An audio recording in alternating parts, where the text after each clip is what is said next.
a man is waiting at the doctor's office. There's nothing obviously wrong with him, or that in terms of looking sick, except for the fact that there is a frog attached to his forehead. So he waits for about 30 minutes, and he finally makes it to the exam room. The doctor walks in, takes a look at him, and says, "So, what seems to be the problem?"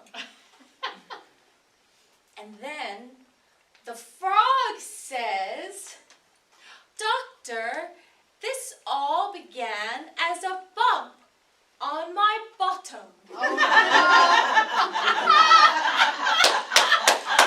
Mr. Toastmaster, fellow members, and Meredy, as this joke illustrates, perspective makes a difference. For example, a change in perspective can make this absurd story funny. And if you think about what motivates us in life, a lot of it is about trying to change our perspective. Some of us pay thousands of dollars to our therapists in order to change our perspective on our past.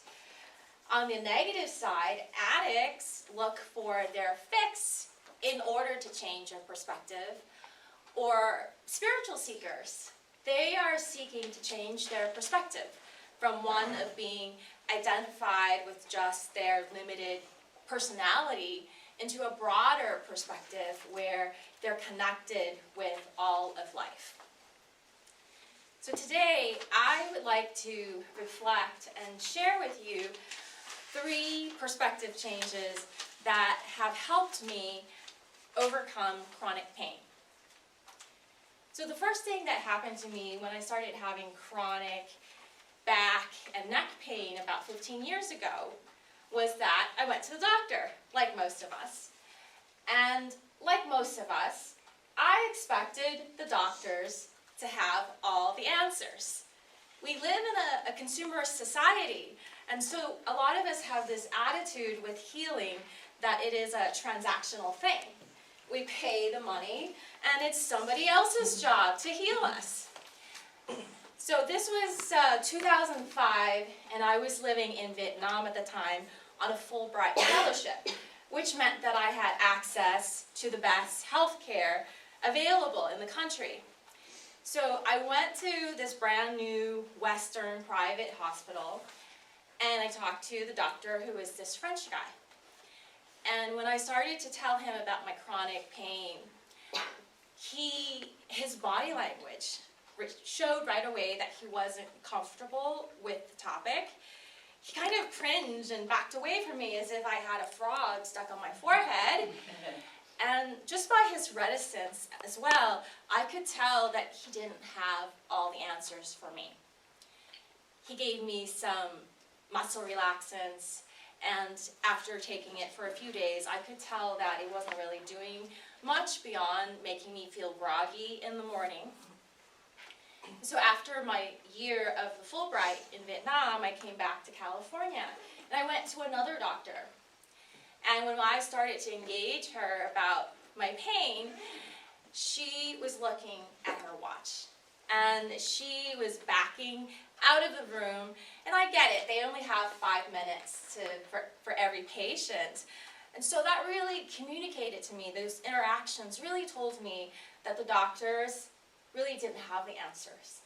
And the perspective shift was that I realized that I had to take responsibility for my own healing.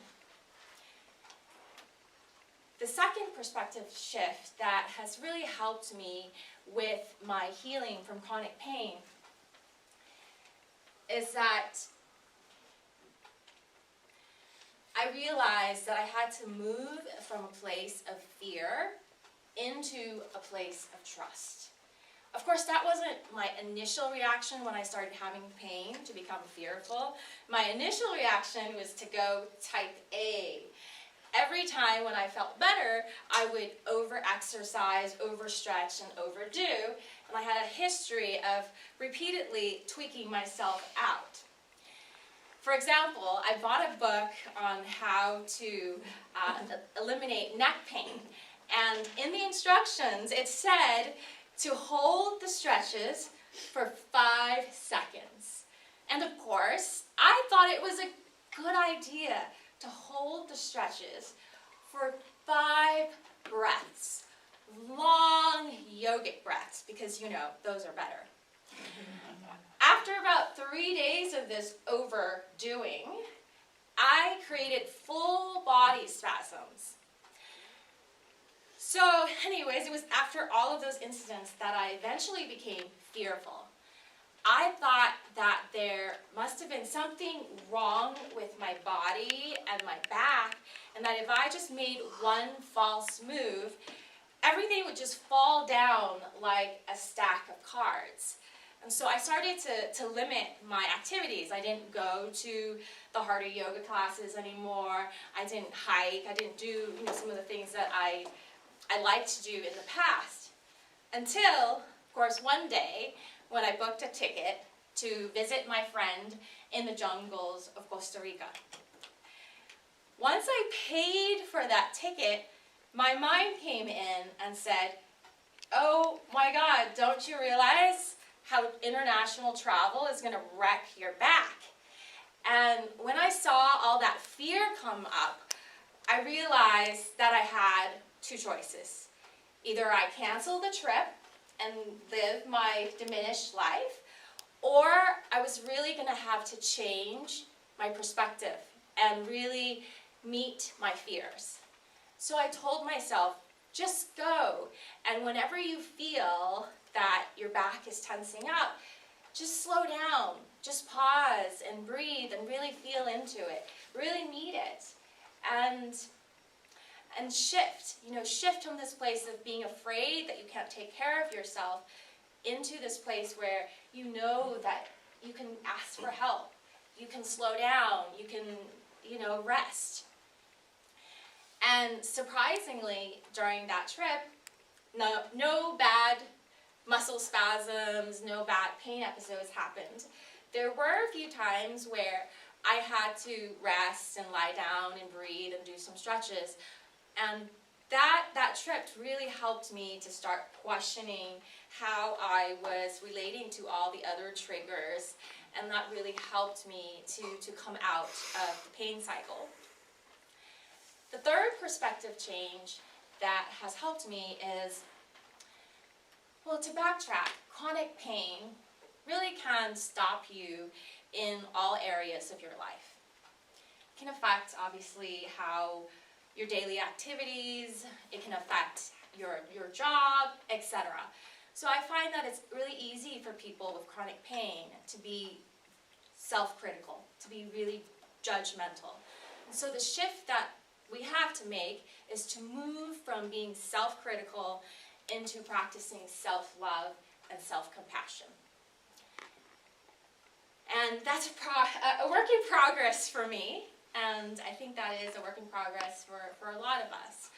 But even though chronic pain can be a froggy experience, it can be an opportunity for us to learn, 1, to take responsibility for our own healing. Number 2, for us to shift into a place of trusting life, trusting our bodies. And number 3, it can be a practice for helping us to find self-love, self-care.